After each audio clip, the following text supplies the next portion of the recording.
నమస్తే, welcome to Disha TV. ముఖ్యమంత్రి రేవంత్ రెడ్డి పర్యటన చివరి నిమిషంలో రద్దయిందంటూ కూడా రాష్ట్ర వ్యాప్తంగా సంచలనమైన చర్చ నడుస్తూ ఉంది. అయితే వాస్తవంగా విదేశాంగ శాఖ అనుమతి నిరాకరించిందంటూ వాళ్ళు చెప్తున్నప్పటికీ వాస్తవంగా కాంగ్రెస్ పార్టీ అధిష్టానం ఈ విదేశ పర్యటన ఏందంటూ కూడా కొన్ని చివాట్లు పెట్టినట్టు తెలుస్తోంది. వాస్తవానికి ఆయన ఎప్పుడైతే బ్రిటన్ వెళ్ళి అక్కడ లండన్లో పర్యటిస్తున్నటువంటి సమయంలో ఇక్కడ తెలంగాణ రైజింగ్ అంటూ తెలంగాణకు సంబంధించినటువంటి అన్ని కంపెనీస్ని తీసుకురావాలి, లేకపోతే ఇక్కడ యువతకు ఉపాధి కల్పించాలని ఒక ఆలోచనతో వెళ్ళినట్టు తెలుస్తూ ఉంది. సో తెలంగాణ రైజింగ్లో భాగంగా ఇక్కడ పెట్టుబడులు పెట్టడానికి చాలా కంపెనీలను ఆహ్వానించేందుకు ఆయన వెళ్ళినట్టు తెలుస్తూ ఉంది.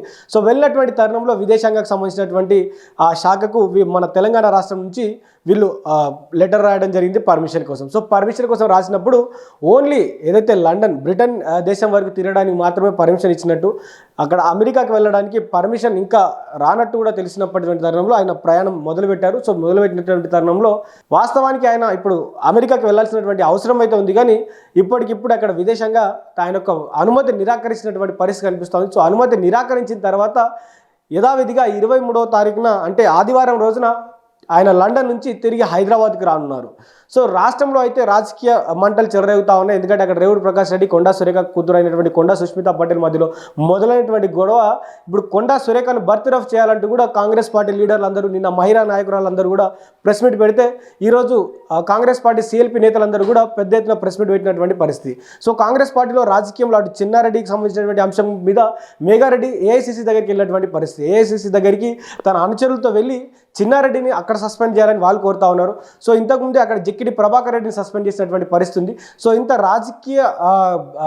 మొత్తం రాజకీయాలన్నీ కూడా అతలాకుతలంగా ఉన్నటువంటి పరిస్థితిలో ముఖ్యమంత్రి విదేశీ పర్యటనలు ఏంటంటూ కూడా అక్కడ కాంగ్రెస్ పార్టీకి సంబంధించినటువంటి అధిష్టానం చివాట్లు పెట్టిందని, సో పర్యటన రద్దు చేసుకొని హైదరాబాద్కు వచ్చి ఈ రాజకీయాల్లో జరుగుతున్నటువంటి గందరగోళాలంతా కూడా సెట్ చేయాలంటే సూచించినట్టు ఒక వర్గం చెప్తా ఉంటే, ఇంకో వర్గం మాత్రం ఇది ఓన్లీ విదేశాంగ శాఖకు సంబంధించినటువంటి వాళ్ళు ఈ అనుమతి నిరాకరించడం వల్లే 23వ తారీఖున తిరిగి రావాల్సినటువంటి పరిస్థితి ఏర్పడిందంటూ కూడా వారు చెప్తా ఉన్నారు. అయితే వాస్తవంగా అక్కడ అయితే సీఎంఓకి సంబంధించినటువంటి వాళ్ళు అక్కడ యూఎస్ఏలో మినిట్ టు మినిట్ పర్యవేక్షించి ఆయన మీటింగ్ ఎవరితో ఉండాలి, ఏముండాలని కూడా ప్రతి ఒక్కరూ స్వయంగా అధికారులు ఇన్వాల్వ్ అయ్యి అక్కడ మీటింగ్లన్నీ అరేంజ్ చేసినట్టు తెలుస్తూ ఉంది. సో దాని తర్వాత కూడా అక్కడ ఇప్పుడు సడన్గా క్యాన్సిల్ అయ్యేసరికి మీటింగ్స్ అన్ని కూడా క్యాన్సిల్ చేసుకున్నటువంటి పరిస్థితి. సో తెలంగాణ రైజింగ్ ఆగదంటూ కూడా సీఎం రేవంత్ రెడ్డి చేసినటువంటి వ్యాఖ్యలు తెలంగాణ రాష్ట్ర వ్యాప్తంగా అక్కడ ప్రజల్లో కొంత ఊరటం కలిగిస్తున్నటువంటి అంశం అని చెప్పుకోవచ్చు. సో యూఎస్కి వెళ్ళి అక్కడ హార్వర్డ్ కావచ్చు, ఎంఐటి కావచ్చు, నార్త్ ఈస్టర్న్ యూనివర్సిటీ, ఇది వర్జీనియా టెక్ వంటి అగ్రశ్రేణి విద్యా సంస్థలతో ఆయన ఒప్పందాలు చేసుకోవడానికి వెళ్ళినట్టు తెలుస్తూ ఉంది.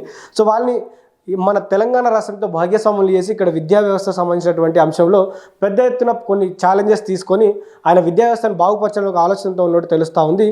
సో యువత యొక్క భవిష్యత్తు మరియు మిగతా అంశాలన్నీ కూడా ఆయన మాట్లాడడానికి ప్రయత్నించారు. సో ఎన్ని ఆటంకాలు వచ్చినా కూడా తెలంగాణ రైజింగ్ ఆగదంటూ కూడా ఆయన చేశారు, కొన్ని కామెంట్స్ అయితే చేయడం జరిగింది.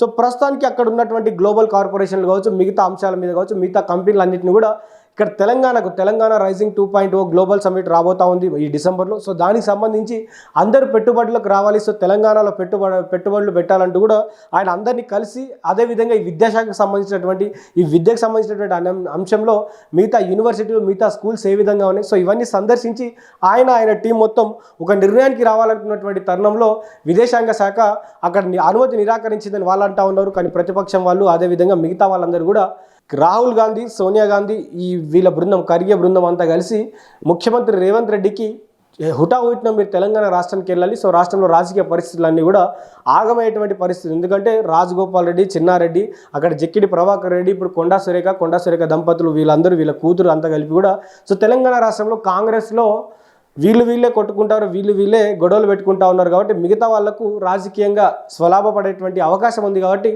అందరినీ సెటరేట్ చేయాలంటూ కూడా ఆయన ఆదేశించినటువంటి పరిస్థితి. సో అందరు కూడా సెటరేట్ చేసి సో తెలంగాణకు సంబంధించినటువంటి అంశంలో తెలంగాణ కాంగ్రెస్ని మొత్తం చక్కదిద్దేటువంటి ప్రయత్నం చేయాలంటూ కూడా వారు చెప్పడం జరిగింది.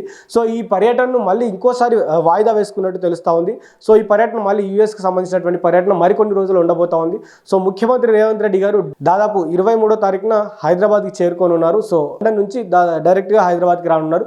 సో హైదరాబాద్కి వచ్చిన తర్వాత మరి కాంగ్రెస్ పార్టీలో ఎలాంటి మార్పులు వస్తాయి, మరి ఎవరి మీద చర్యలు తీసుకుంటారు, సో క్రమశిక్షణ కమిటీ ఇచ్చినటువంటి నోటీసులకు స్పందించినటువంటి కొండా సురేఖ తనకేం సంబంధం లేదని చెప్పింది. సో ముఖ్యమంత్రి రేవంత్ రెడ్డి ఏం నిర్ణయం తీసుకుంటారు, చాలా మంది బర్తరఫ్ చేయాలని కోరుతా ఉన్నారు. నిజంగా ఒక బీసీ బిడ్డని బర్తరఫ్ చేసేటువంటి అవకాశం ఉందా? సో నిజంగానే ఇక్కడ వాస్తవంగా విజయశంకర్ చేసినటువంటి నిరాకరణ లేకపోతే కాంగ్రెస్ పార్టీ పెట్టినటువంటి చివాట్ల. సో ఇవన్నీ కూడా తెలియాలంటే ముఖ్యమంత్రి రేవంత్ రెడ్డి హైదరాబాద్ రావాల్సిందే.